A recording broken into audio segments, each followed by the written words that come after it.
nightmareontheair.com. Selamat datang di nightmareontheair.com.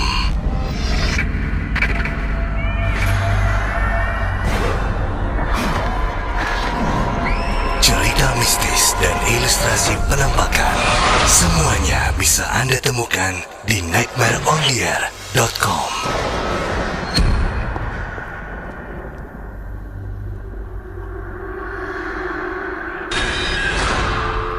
Halo Imelda, selamat pagi. Selamat pagi, Mas.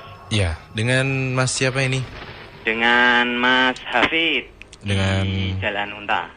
ya. Untuk lokasi sudah saya catat, nanti nggak usah disebutin lagi ya, Mas ya. Halo. Ya, saya mulai aja ya, Mas ya. Oke, boleh, silakan Mas. Jadi ini ada dua kejadian, satu dua-duanya rumah saya, satu di Jalan Unta, satunya yang di Lamper Tengah lah. Kalau saya ceritakannya di Jalan Unta dulu ya, Mas. Ya. Jadi yang di Jalan Unta ini kejadian yang saya alami itu kurang lebih 2 tahun lalu kalau nggak salah. Waktu itu saya masih awal-awal tahun kalau nggak salah, itu saya nonton acara TV dunia lain gitu kan, sekitar jam 12-an. Itu di ruang TV, di kondisi TV di ruang tengah. Yang ada di ruang tengah itu hanya ada saya sama ibu saya. Saya nonton TV, ibu saya sedang berhadapan dengan komputer, waktu itu ngerjain tugas gitu kan. Kenapa tiba-tiba pas saya lagi seru-serunya nonton TV gitu kan, tiba-tiba itu kayak ada suara kaleng jatuh gitu, keras sekali, tang gitu kan. Tahu sendiri kayak botol obat nyamplung semprot yang panjang itu, Mas. Oke. Itu kalau jatuh kan, misalnya dari almari kayu baju gitu kan, kalau jatuh kan otomatis suaranya keras sekali itu. Tang. Nah, itu dicariin nggak ada yang namanya botol jatuh, itu nggak ada sama sekali. Saya kelilingi di ruang tengah karena memang suaranya dari ruang tengah itu, Mas. Terus yang tiba-tiba pas ya udahlah, saya hiraukan lagi. Terus tiba-tiba pas lagi asik-asiknya lagi nonton, itu kayak ada suara tepuk tangan itu keras sekali, Mas. Tok gitu kan. Kan ibu kaget. Yang tepuk tangan kamu ya, Fit? Nah, ibu bilang ke saya kayak gitu kan. Enggak, Bu. Dari tadi Hafid ini nonton TV. Lagi asik nonton TV. Ya, Hafid juga dengar suara tepukan itu. Lalu siapa yang tepuk tangan? Kebetulan si istri yang ada di kamar itu juga dengar ada suara tepukan. Tepat dia di ruang tengah itu. Dan ya ibu sama saya itu cuman saling memandang gara-gara kaget gitu kan. Lalu siapa yang tepuk tangan gitu. Sedangkan di acara TV itu nggak ada yang namanya bagian tepuk tangan, tuh nggak ada. Itu yang masih saya sama ibu saya itu penasaran di situ. Terus cerita yang lain lagi yang saya alami di rumah ini juga, pernah saya mimpi itu ketemu nenek-nenek, terus nyelendangin selendang itu yang biasa kayak selendang nari itu ke leher saya gitu kan. Tadinya saya kira ini cuman mimpi biasa gitu kan. Ternyata setelah kejadian itu saya ketahuan pakai selendang itu gara-gara waktu itu saya saya kan tes kesehatan gitu kan. Saya mengalami apa ya namanya, waktu tes kanker itu positif punya bibit kanker lah.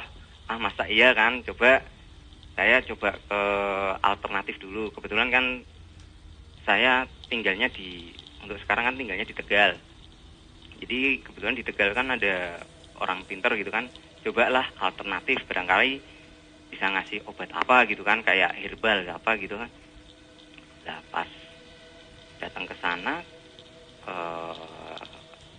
dia menerawang saya, kok punya usut kok tanya, itu selendang pemberian leluhur. Maksudnya apa ya? Saya jawab kayak gitu, selendang leluhur. Saya nggak paham gitu loh, apa yang dimaksud selendang leluhur gitu. Nah itu, loh, berarti pernah ini nggak, apa, mimpi-mimpi ketemu nenek-nenek gitu dipakein selendang? Pernah. Terus akhirnya diberitahu kalau sebenarnya itu selendangnya itu berdampak negatif gitu kan. Loh, dampaknya apa Pak? Saya tanya kepada paranormalnya itu kan. Ini Mas, selendangnya itu bisa menghisap aura positifnya Mas. Jadi yang, ya setiap kali Mas beribadah atau apa kan pasti muncul aura positifnya kan. Nah itu aura positifnya itu yang dihisap sama selendang itu. Nah terus dampak ke sayanya apa gitu. Jadi yang tadinya Mas yang pengennya giat jadi kayak aras-arasan gitu. Bahasa Jawanya kayak agak malas gitu kan. Masa sih Pak gitu kan. Ternyata ya udah, coba sini saya bersihkan aja selendangnya.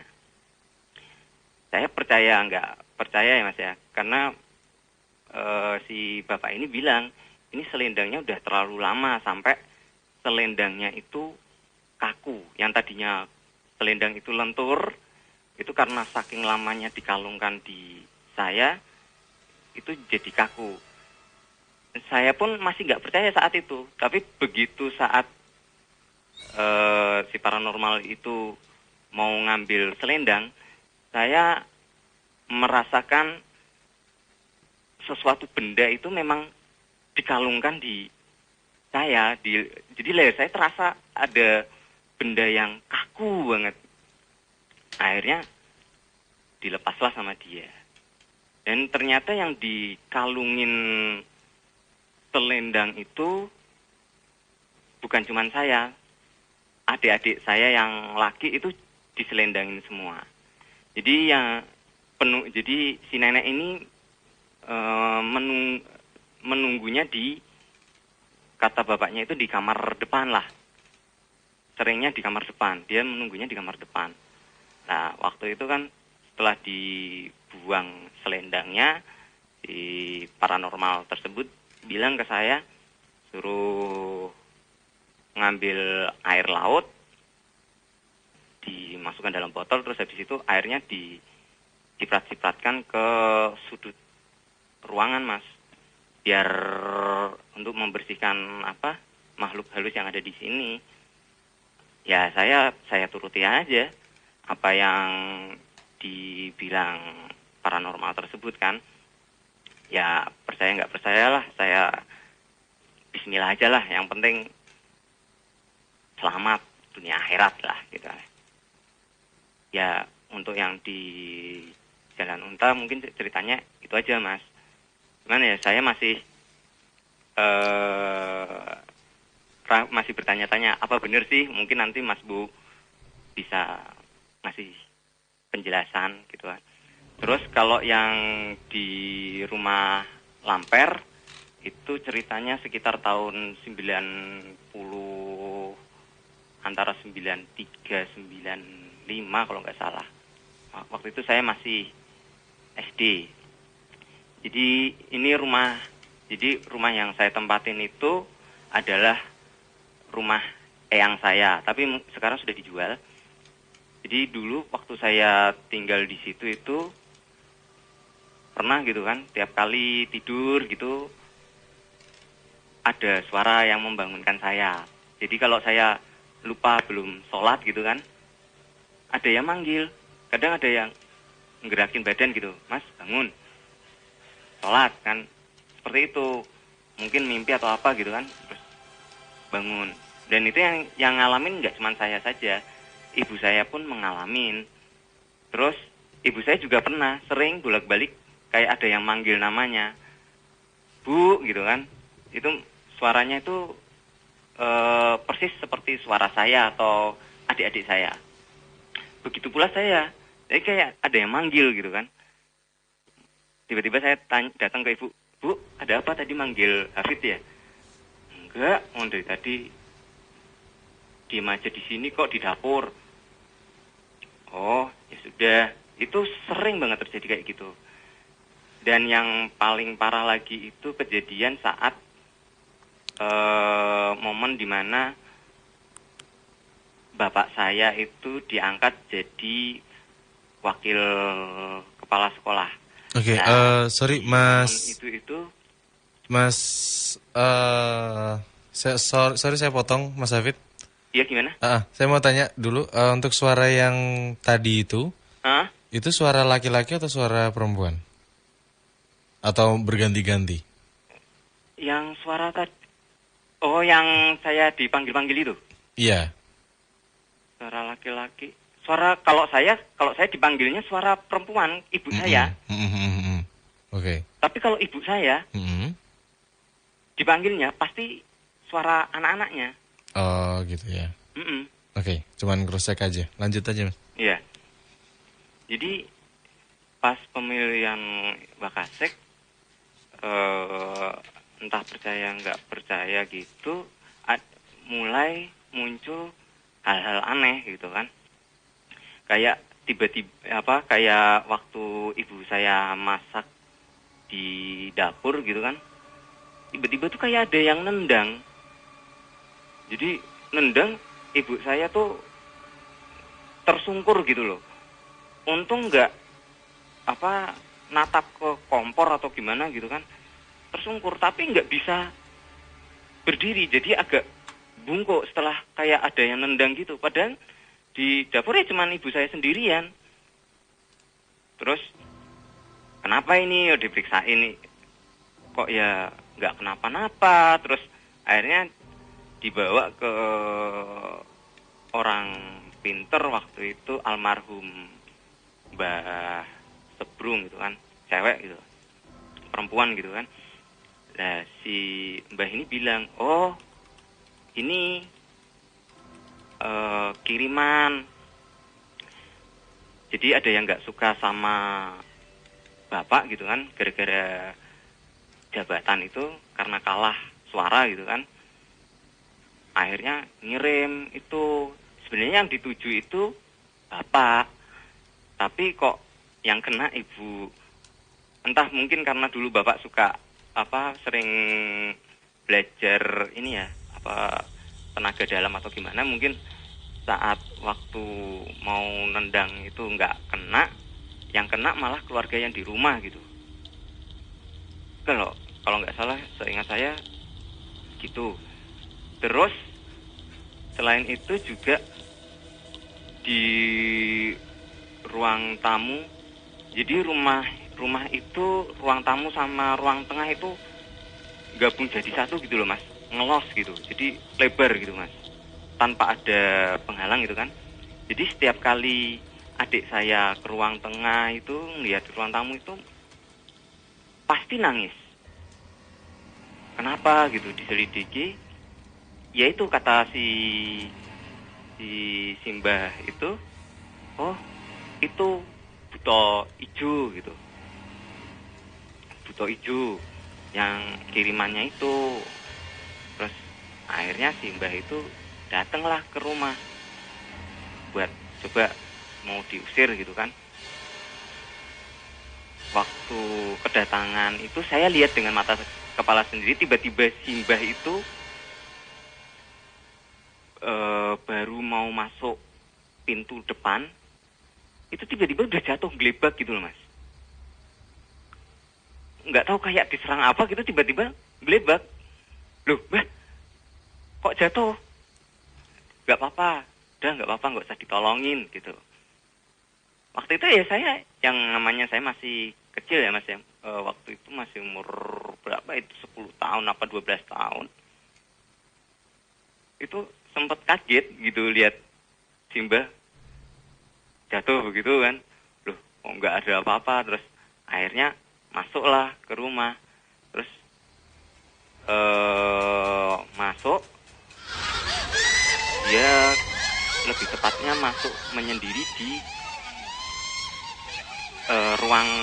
kamar tengah.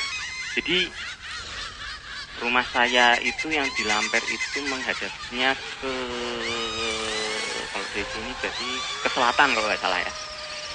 Rumah pintu menghadap ke selatan. Nah, begitu masuk, sebelah kanan itu kamar berjejer 3. Ya kalau orang nyebutnya mangku mayat ya Mas ya. Jadi kamar tengah itu, si Mbah itu masuk ke kamar tengah, langsung tutup pintu, tiba-tiba tuh yang kayak suara orang berantem gitu Mas. Cuman kan saya nggak boleh lihat, cuman karena pintu itu udah ditutup gitu. Kenapa sih ini, katanya ya setelah kejadian itu saya baru diceritain, ternyata ada yang namanya Buto Ijo begitu itu. Ya, kiriman siapa gitu, memang orang tua tidak mau menjelaskan ke saya siapa, kiriman siapa. Yang pasti orang tua bilang itu sudah diusir. Ya waktu itu Simbah bilang mau dikembalikan ke pengirimnya atau enggak usah lah, yang penting udah pergi dari sini. Karena sangat ganggu sekali itu di situ. Kadang pernah suatu ketika kejadian, si adik saya ini anak nomor 3 dari 4 bersaudara. Saya kan anak pertama dari 4 bersaudara. Anak ketiga ini pernah kesurupan, itu isinya macam-macam Mas. Jadi yang masukin itu ada berapa gitu, banyak. Jadi yang umur masih berapa ya waktu itu, masih umur 3 tahun kalau nggak salah, dia itu udah naik sampai ke atas lemari baju. Kan orang tua kaget, loh ini gimana ceritanya, kok ini anak kok bisa sampai atas lemari seperti itu, malah suaranya ganti-ganti gitu kan. Ya itu dari dikirim itu akhirnya diusir lah seperti itu. Ya pernah kejadian di luar, maksud saya cerita ini di luar dari yang masalah kiriman tersebut. Pernah ada kejadian ini Mas. Jadi rumah itu sepi, kondisi sepi, tapi tetangga ngelihatnya ada sosok ibu saya di dalam rumah lagi bersih-bersih. Nah begitu ibu saya pulang, loh Bu, udah selesai bersih-bersihnya. Bersih apa ya? Tadi saya ngeliat bersih-bersih di dalam itu. Loh, saya baru aja pulang dari kerja itu. Tetangga bilang, oh ya udah gitu. Kayak ada sosok yang menyerupai ibu saya gitu. Dan pernah juga ibu saya yang lihat itu entah tuyul atau apa gitu kan. Penampakannya tuh seperti adik saya. Jadi adik saya kayak telanjang gitu, cuman pakai celana, lari. Tapi kok larinya itu nembus tembok Mas. Nah ibu saya kan kaget, manggil adik saya. Ternyata pas dicek adik saya itu lagi tidur, nggak lari-lari bermain gitu, enggak. Dan ada lagi kejadian yang pas rumah itu dijual, sempat agak susah ngejualnya. Usut punya usut, ternyata di rumah itu ditinggalin sama sekeluarga gitu loh. sekeluarga makhluk dunia lain lah, itu yang nggak pengen rumah itu ditempatin orang lain gitu. Jadi kayak nggak pengen dijual ya. Kalau mau yang nempatin ya cuman keluarga saya aja gitu Mas. Ya mungkin itu aja sih yang cerita yang saya alamin. Memang saya nggak lihat penampakannya seperti apa gitu. Enggak, cuman yang kejadian aneh yang saya alamin ya kayak gitu itu. Oke. Untuk Mas Hafid ya. Iya. Tadi di rumah pertama itu memang seberapa sering sih intensitas suara-suara yang kayak gitu atau cuman sekali itu aja? Kayaknya memang sekali itu aja. Cuman saya nyari-nyari itu ya nggak ada. Itu kondisi tengah malam. Suara tepukannya jelas Mas, kayak di depan Mas persis gitu, tepuk tangan, gitu. Cuman sekali aja? Iya, kayak kalaupun kaleng itu jatuh, unang, lah itu dicari juga nggak ada. Oh, oke. Di depan rumah Mas ada kayak pohon gitu Mas? Kalau di luar pagar ada pohon-pohon banyak. Tapi kalau di mungkin pekarangan rumah atau? Kalau pekarangan rumah cuma tanaman-tanaman kecil biasa. Kalau waktu dulu ada pohon mangga cuma sudah ditebang. Oke. Terus itu ditebang dan memang sudah rata, sudah rata, nggak ada kayak mungkin bekas akarnya atau apa gitu udah? Nggak ada ya. Sebelah kiri kanan apa Mas? Kiri kanan rumah. Maksudnya udah padat rumah ya? Iya. Maksudnya kata si paranormalnya itu sih, area sini sering dibikin lalu lalang makhluk halus itu. Katanya di kawasan perumahan ini tuh dulunya ada masih ada sisa-sisa pusaka zaman dulu lah, pusaka zaman dulu lah. Apa gitulah, saya nggak mau ambil pusing lah gitu yang bantu. Ya. Kalau dari warga sekitar ada cerita juga Mas yang mungkin sama atau malah berbeda jauh? Warga sekitar saya nggak pernah tahu ya Mas. Masalah ini kan perumahan, saya sendiri jarang ngumpul karena rumah itu kan, rumah saya kan pas depan jalan gede. Kalau mau keluar tuh agak susah dulu Mas. Beda sama yang bagian belakang kan kalau keluar enak, jalannya kayak udah kayak kampung gitu kan. Jadi kalau mau ngumpul bareng warganya itu harus muter dulu agak menjauh gitu kan, repot Mas. Kalau seberang rumah itu juga perumahan atau tanah kosong? Di mana? Seberang rumah kan itu katanya depan langsung jalan gede. Seberang rumah itu tanggul Mas. Jadi seberang rumah itu tanggul, tapi ada rumah-rumah liar. Oh, ya, oke. Terus untuk yang di rumah yang dulu itu, kayaknya memang paling, maksudnya lebih sering di situ ya, untuk, maksudnya ada kayak penampakan tadi yang, itu, yang kayak kalau rumah suara. itu sebelah kanan rumah, sebelah kirinya. Ini kalau saya menghadap pintu keluar ya Mas ya. Sebelah kiri itu kebun, sebelah kanan rumah. Sampai sekarang, mungkin Mas pernah ngecek ke sana setelah nggak ditinggalin gitu? Setelah ngecek sana, waduh udah lama saya nggak kesana ya Mas. Kayaknya masih kebun, cuman itu kebun itu sudah dibeli sama yang pembeli rumahnya itu. Saya itu di situ. Oke. Kebunnya itu apa Mas? Kebun, maksudnya memang digunakan untuk bertani? Isinya kebun pisang, ketela gitu. Oh, ya. Sebelah kanan tadi apa Mas? Sebelah kanan rumah orang. Rumah orang ya? Sekitar situ dari yang dua rumah tadi itu ada rumah kosong nggak Mas? Arah yang mana? Yang dua rumah mana? Dua-duanya, maksudnya dari yang rumah yang sekarang sama rumah yang dulu, itu ada rumah kosongnya nggak Mas? Di kompleks perumahan? Kalau di daerah sini rumahnya isi semua Mas. Isi semua ya? Kalau yang dulu? Yang dulu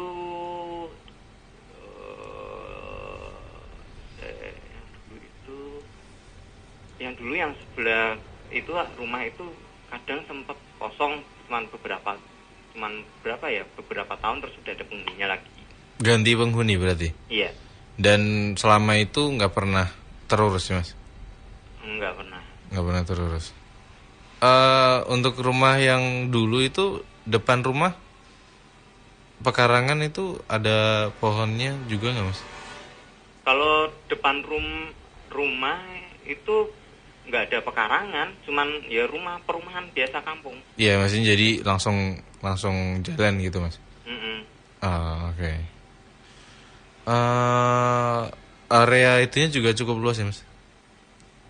Maksudnya? Area untuk yang rumah yang dulu itu, area per apa ya, kompleks perkampungan bisa dibilang. Ya kampung ya luas Mas, padat kok Mas. Padat ya Mas ya. Cuman Belakang kalau ini ya Mas ya, kalau setelah ditinggal dari keluarga saya itu kan, itu jalan kalau masuk kampung situ terasa sepi Mas. Masuk ke jalan ke rumah saya itu terasa sepi Mas. Karena biasanya kan yang paling ramai itu keluarga saya. Keluarga saya kalau cerita kan suaranya agak keras-keras, jadi kedengeran. Jadi tetangga seneng gitu, wah ramai. Termasuk yang pedagang-pedagang itu sering lewat situ.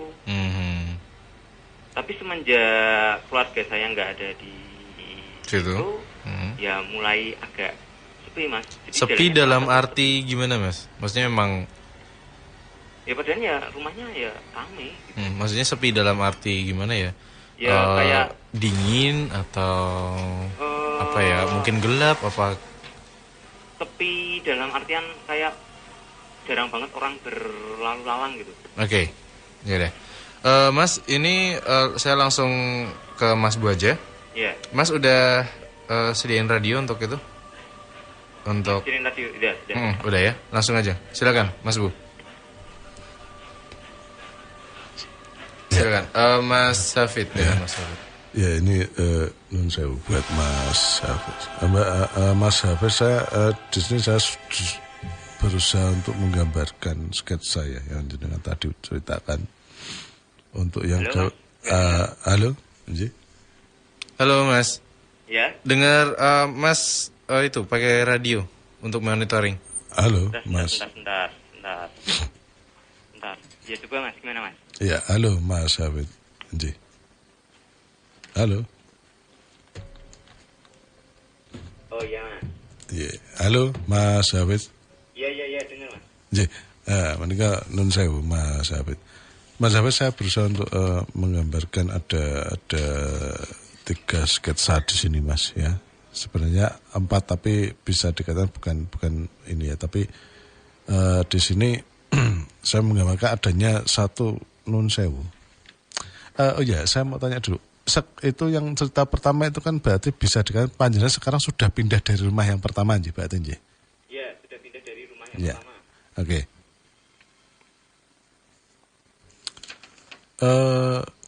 Nun sewu bisa dikatakan di gambaran saya ini nun sewu. Saya berusaha untuk mensketsakan itu nun sewu. Jadinya kalau di gambaran saya itu adalah seorang wanita tua sekitar umur 60-65 aja nun sewu. Kalau yang saya gambarkan nanti bisa lihat di Twitter apa di mana Instagram atau di Twitter ya. Itu terus kemudian rambutnya dibiarkan terurai ya.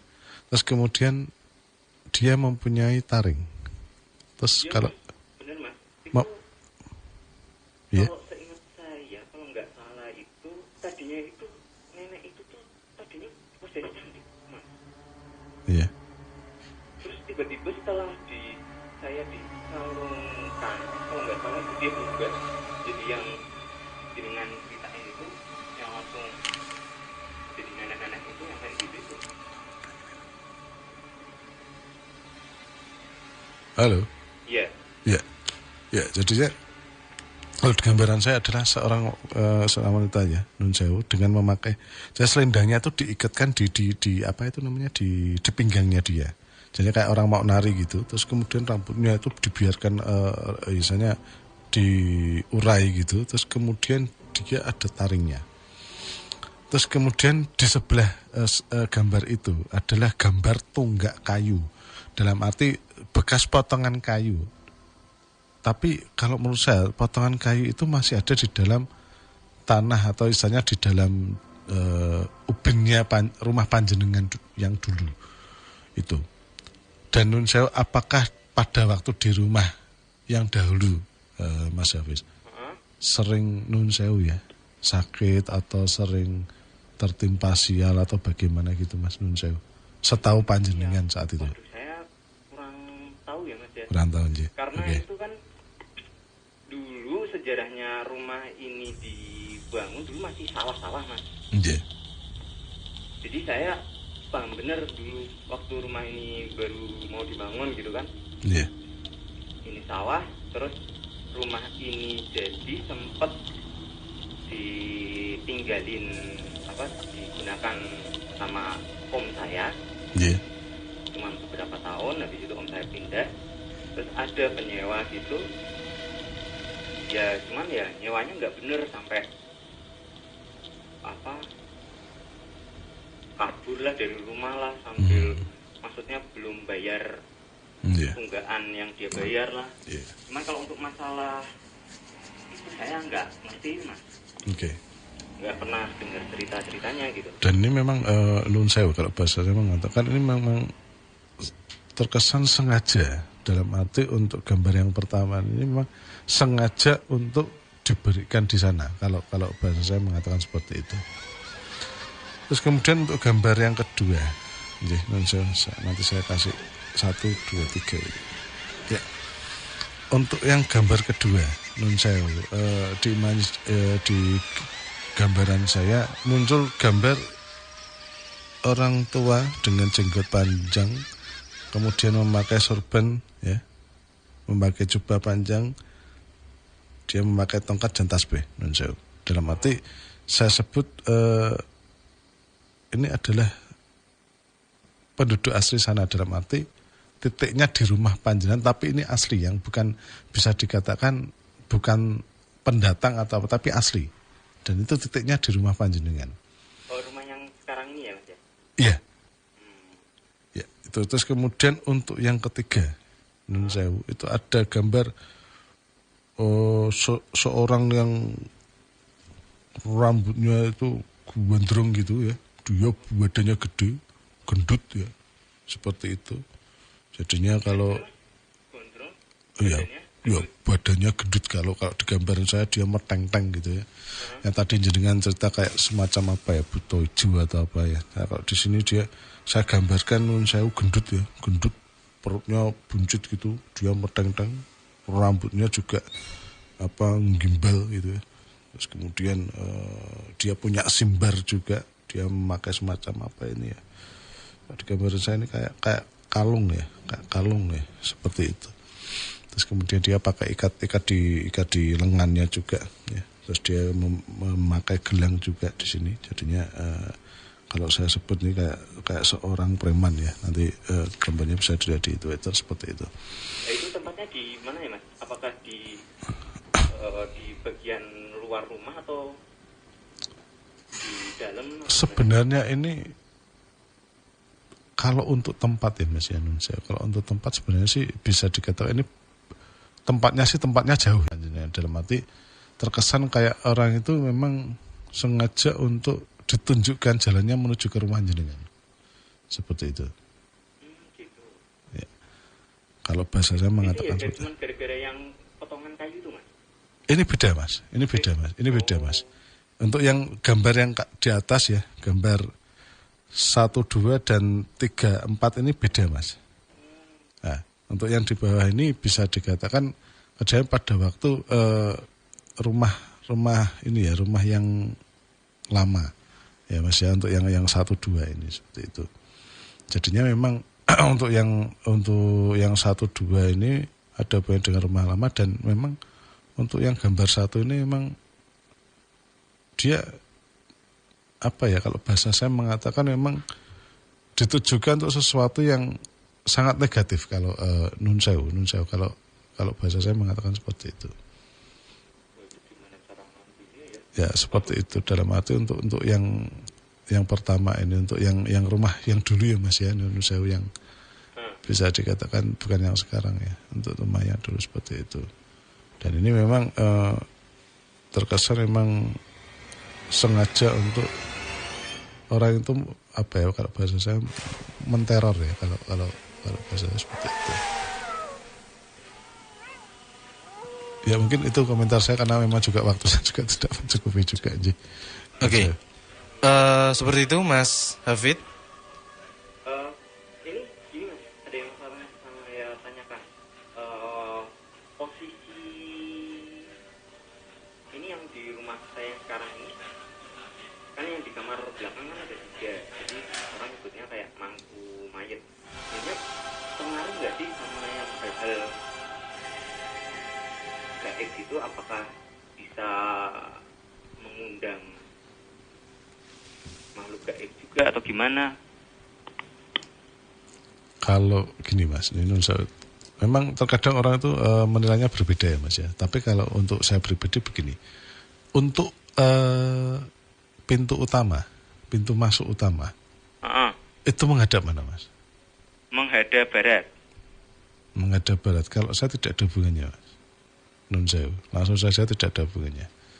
Itu tidak ada hubungannya dengan, terus kemudian karena itu disebut dengan mangku mayit. Tapi kalau saya ini nun sewu, saya memang tergantung untuk nun sewu pintu masuknya Mas. Mungkin itu Mas. Gitu. Oke, gitu Mas Hafid untuk komentarnya dari Mas Bu. Iya. Terima kasih sudah join di Net Meron di Rimal FM pada malam hari ini ya. Terima kasih Mas. Yo, sama selamat malam. Yo. Ji.